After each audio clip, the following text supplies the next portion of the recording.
Revd Joseph Simmons SJ.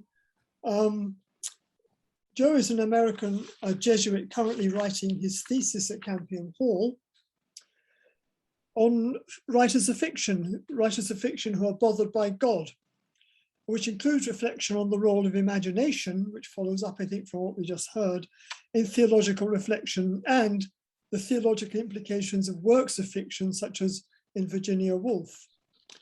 His lecture is another illustration of phenomenology of religion, understood as the study of verticality, which already today has come on. There are some questions about what that means and what it is. And it's entitled Mediating Verticality in Community, the Phenomenological Vision of Nicholas of Cusa. So a very fine ending to our proceedings today. Joe, over to you. Thank you very much, Gavin, and thank you all for sticking it out. I know this has been a long day with a lot of ideas. I'll just get right into it, and then we can go to questions afterwards.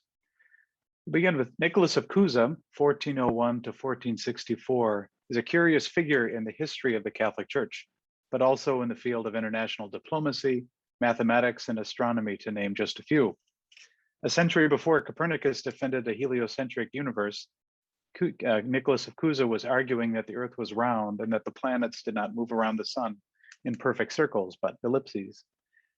Allow me first to briefly review Cusanus's metaphysics and epistemology, such as they are. He's a little confusing there. And then I'll introduce Cusa's strange experiment for an abbey of German monks, involving walking around under a painting and talking to one another. I will then analyze this experiment of his to see resonances between phenomenological and theological inquiry. And finally, I will draw some conclusions about our modern day need for people to commit to shared life worlds, cashed out in communities of religious belonging. I owe a debt of gratitude to this first section to Professor Johannes Hoff, formerly of Heathrow College in London, for the brief précis of Cusa's thought with which I begin. For Cusa, human reason is based on our ability to make distinctions, separating this from that. I am not you. You are not a horse. A horse is not a cow, etc. Every definition is a delimitation, a separation between one object in the world and another. Yet God is unique in being absolutely infinite, the absolute maximum, not limited and therefore not definable, either in mathematical or theological terms. Any definitional thinking we attempt about God will be asymptotic. We come close the more we approach God, but our finite attempts never reach infinity. Cusa employs the image of a polygon with increasing number of sides inscribed within a perfect circle. Its line segments always approach, but can only ever approximate that perfect circle, such as our limited human language in attempting to describe God. But that doesn't make Cusa an agnostic. Rather, our apprehension of the word God is mediated by pre-reflective modes of knowing that are, he reasons, easily and readily accessible to us. These pre-reflexive modes are doxological. They ground us in spontaneous awe and praise, from the word doxa, praise in Greek. Cusa distinguishes two types of wonder and praise, the pre-reflexive and then the reasoned reflection. Now, the after-the-fact wonder and praise can never match our pre-reflexive experience of wonder and praise. Consider, for example, attending the Olympics and watching a professional athlete sprint to a world record or land a perfect triple axel. Our spontaneous awe as it happens far exceeds whatever amazement we might glean from somebody giving us a play-by-play secondhand telling. I think important for today's discussion, Cusa notes that we do not deeply see everything around us, but only that which appeals to us, that which calls to us. We pay attention, that is, to doxological signs that mysteriously call our attention and summon our praise. Allow me to suggest that these doxological signs roughly equate to what the American psychologist James Gibson termed affordances. Affordances within an environment are those things that offer, or what is offered to a subject, what it furnishes either for good or for ill within the subject's frame of attention. The term crops up in many disciplines, including conceptual psychology, artificial intelligence, and ecology. As far as I know, it is yet to crop up in a conversation around phenomenology and theological inquiry into religious artwork, which is our remit today. Now, divine self-revelation remains for theology a vexingly mysterious and seemingly ungrounded, remains within theology, vexingly mysterious and seemingly ungrounded to those outside of the discipline of theology. To the pre-modern mind, divine revelation was a mystery not because divine revelation was beyond our explanatory power. Rather, as Cusa would say, the divine is by definition beyond what can be delimited and explained. Si comprehendis non est Deus, to quote Augustine. That God is a mystery is precisely the point, which aligns with Cusa's famed doctrine of docta ignorantia, a wisdom which is humble before all that it does not, all that it cannot fathom. Hence, our knowledge of God is rooted more in nescience than science, not knowing than presuming to know. This docta ignorantia relates to what inspires in us awe and wonder. We don't praise what we can dominate intellectually. We can only praise what exceeds our capacities. So it is when we contemplate, for example, a beautiful painting or are taken in by the beauties of nature. Those things that are praiseworthy, doxological signs, make a claim. They appeal to us, and their meaning cannot be exhausted by or reduced to our human rationality. This leads us to Cusa's ambiguously titled treatise, which is our topic today, De Visione Dei, which we could translate it as On the Vision of God or On Seeing God.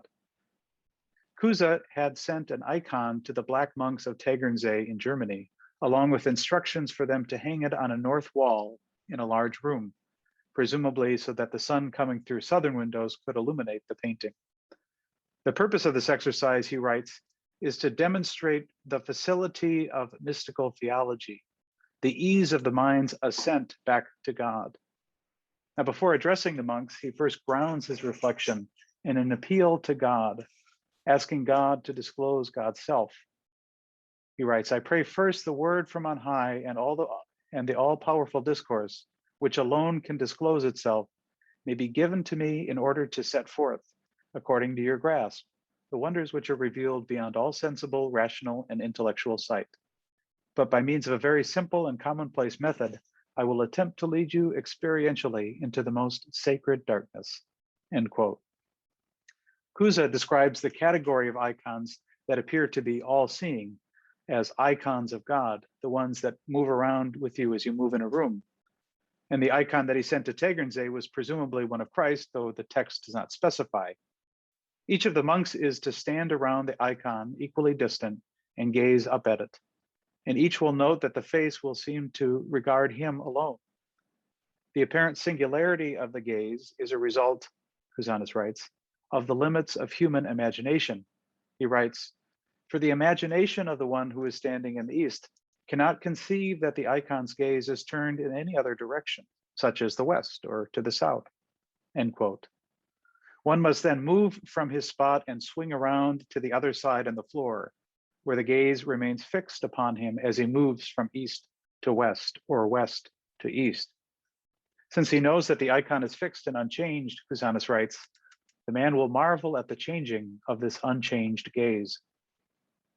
And as a lone monk moves from east to west, noting the eyes following him, Cusanus writes that his imagination will not be able to grasp how it is moved in the same manner with someone coming forth to meet him from the opposite direction. And so, Cusanus instructs, he should meet an approaching monk in the middle to ask whether the gaze follows his companion's movement as well. He will hear from his companion that the icon's gaze occurs just the same from the opposite direction. And Cusa writes that the first monk, quote, will believe the other, but unless he believed him, he would not imagine that such a thing is possible, end quote. From this interaction with this fellow community member, he will discover that the icon of God is able to behold two opposite directions at once, indeed all directions at once if he speaks with further monks. That vision is moved to a single place, yes, but to all places. The gaze tracks one movement, but also all the movements simultaneously. Here we find an example of Cusa's coincidentia oppositorum, the coincidence of opposites, which forms his understanding of the divine, who is above and beyond all contrarieties. Nested in this exercise is an implicit critique of the Aristotelian principle of non-contradiction. God is the coincidence of opposites where all limits, all contrarieties are embraced and subsumed. Whereas Aristotle argued that the infinite is unthinkable and chaotic. For Cusa, thinking about the infinite is possible as we ascend from one's experience of the finite up to imagining the infinite. Now, Cusa takes the Greek word for God, theos, to be from the verb theorein, to look at or behold. We just heard about that from Kevin. It is more likely the case that theos comes from the Proto-Indo-European root de, I don't know if I'm pronouncing it right, D-H-E, which means to set or to put or to place, where we get words like thetic, theory, hypothesis, etc. But that is not what Cusa was thinking as he wrote. Rather, he says that this image of God, icon tu theou, taken from a natural attitude, appears to gaze upon each and alone. Yet Cusa suggests a phenomenological investigation of this alleged experience of God by inviting more data points from other sensory organs. Through horizontal conversations, one learns audially that all are looked upon equally, the greatest and the least alike. Cusa wonders then, if this is true of the icon of God's gaze, how much more true is it of the gaze of God? The astute reader here will notice that Cusa has inserted a theological claim in the midst, an appeal to analogy of proportionality of the creator to creation. What is true of items in creation, how much more so of God? Moving on to the third stage of this paper. Let's now analyze Cusa's exercise for its phenomenological and its theological import and resonances. Because of God's highest simplicity, Cusa reasons, there is no distinction between God's being and acting, seeing and creating. These are just different attributes employed for different reasons, Cusa writes. Theology, our talk of God, is therefore circular, since each attribute points to and is connected with all of the other attributes of God. Important for our discussion here is the stipulation that God's act of seeing is the same as God's act of being. So for God to regard me, Cusa suggests, is not just to look at me, it is to sustain me in my own being. If God no longer looked at me, I would cease to be, his logic goes. How am I to make sense of God's iconic gaze that makes itself manifest to me? Cusa's liaison of vision with being is crucial, as it lays the groundwork for a proto-phenomenology of how I, as a subject, am conscious of what it is, of all that is not me. Cusa speaks of the ego's sense of its own being in chapter 4 of his treatise, De Visione Dei. He writes, "There is nothing which does not prefer its own being to everything else, and does not prefer its own mode of being to all the modes of being of other things. And each thing so cherishes its own being that it would let the being of all other things perish rather than its own." Now, before we go any further in looking at his, I think it would be, let me just pause for a second to explain a bit of Husserl's phenomenological language that I think will be of help. Pardon if it's a repeat to some of you. Recall that for Husserl, consciousness is characterized by intentionality, which is to say that a subject is always intending, conscious of or about something else. Intentionality is, in other words, directed toward phenomena, objects or states of affairs, affordances that manifest themselves to the subject on their own terms. Consciousness exists within an Umwelt, a surrounding life world environment that is the always already there, the backdrop. The goal of consciousness is not merely to describe what one feels or thinks, but to see what the substructures of one's thoughts and feeling experiences can be reliably reduced to in their essence. This phenomenological reduction requires the term epoche, a suspending, a bracketing, a putting out of play judgments about one's natural attitudes about the world.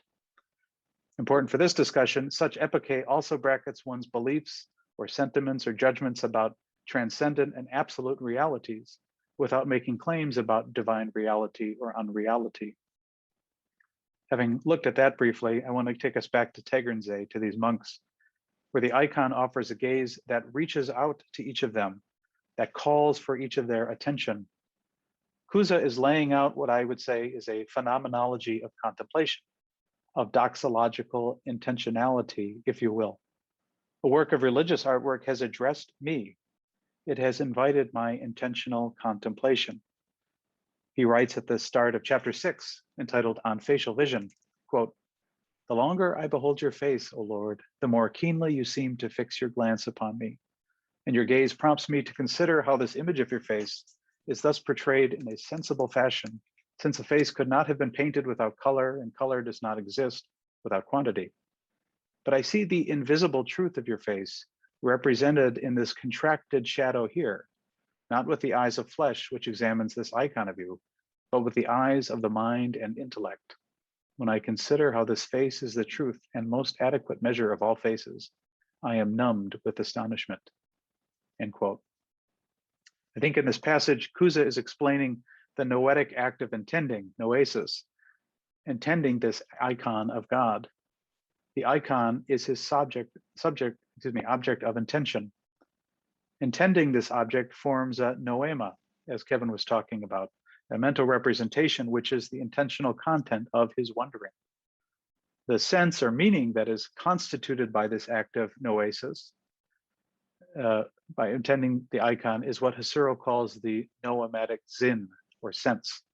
This noematic Sinn is the meaning-bearing relationship that each of the monks has in mind when he looks at the icon and constitutes a noema, a mental representation of that icon of God.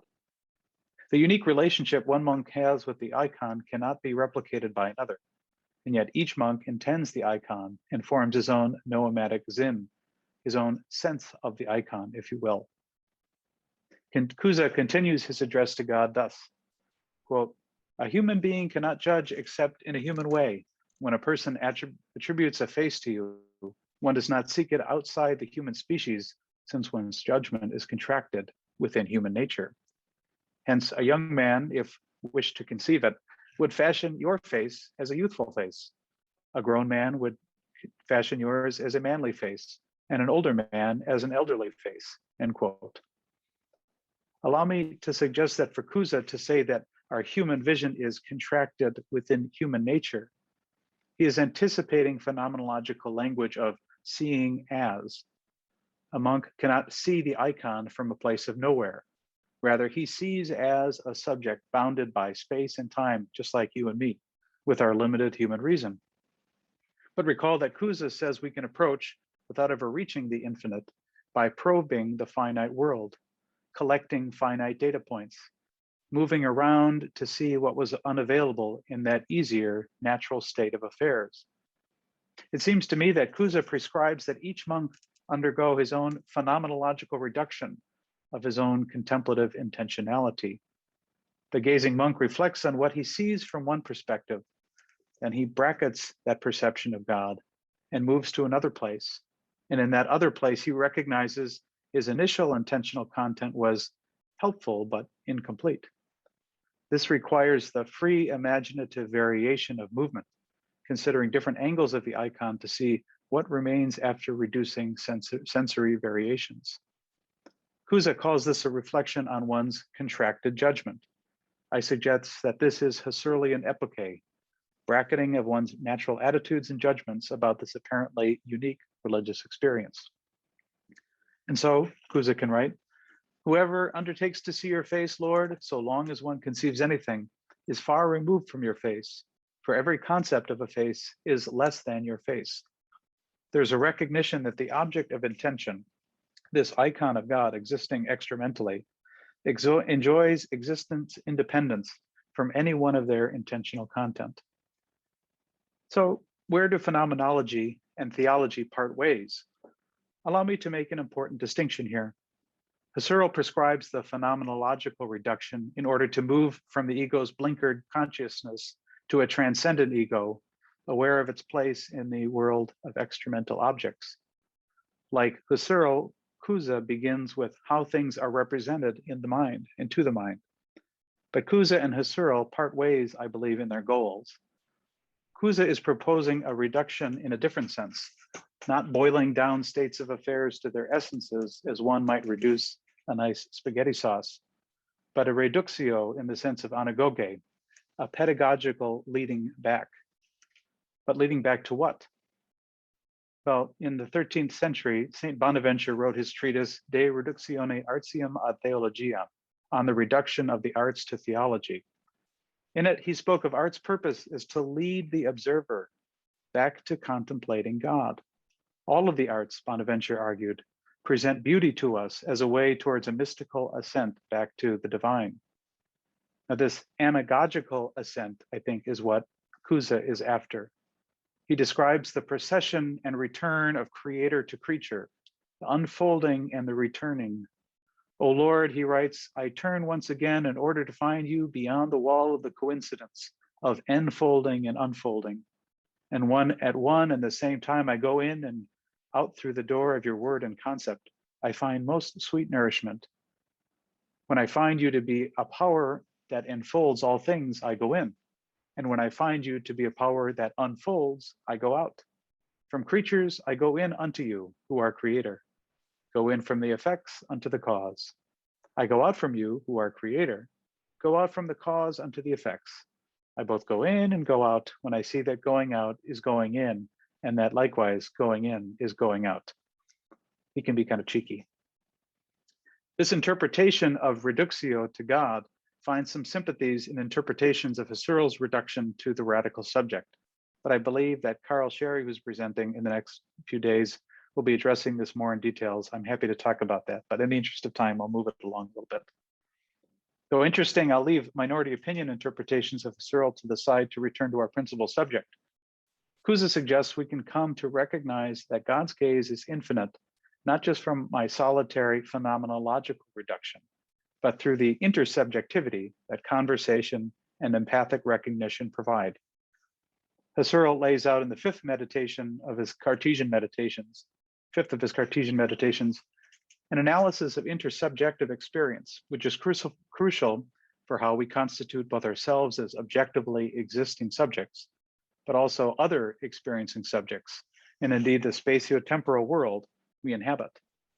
Intersubjectivity takes place when I, as a subject, engage in empathy towards another, when I consciously attribute intentional acts and capacities to other subjects. I aspire to put myself in another's place. This is a movement of the imagination towards a greater whole, as I would argue in my thesis, kath'holou, a Catholic imagination, if you will. This empathic intersubjectivity is precisely what Cusa prescribed for the monks, asking one another their experience of this icon of God. For both Husserl and Cusa, the first monk must bracket his belief in his earliest judgment. The icon is gazing at me and me alone because I'm so very special. Here, both Husserl and Cusa part ways. Husserl prescribes that one imagine how another person who looks and behaves like me will perceive things from the same egocentric viewpoint as I do. Such a belief, for Husserl, grounds my confidence in ascribing intentional acts to other subjects who are part of my pre-given Umwelt, that life world underpinning my natural attitude wherein phenomena can appear. But another interpretation of this life world, admitted even by Husserl, is a community of subjects who share a home world, a common language that helps form and direct their life together. It is this latter understanding that I think Cusa is encouraging the monks of Tegernsee to recognize. Each monk becomes attuned to the icon of God through his own, if you like, vertical phenomenological reflection. But the truth of that vertical attunement is tested against the horizontal interactions and communal discernment among one's fellow monks.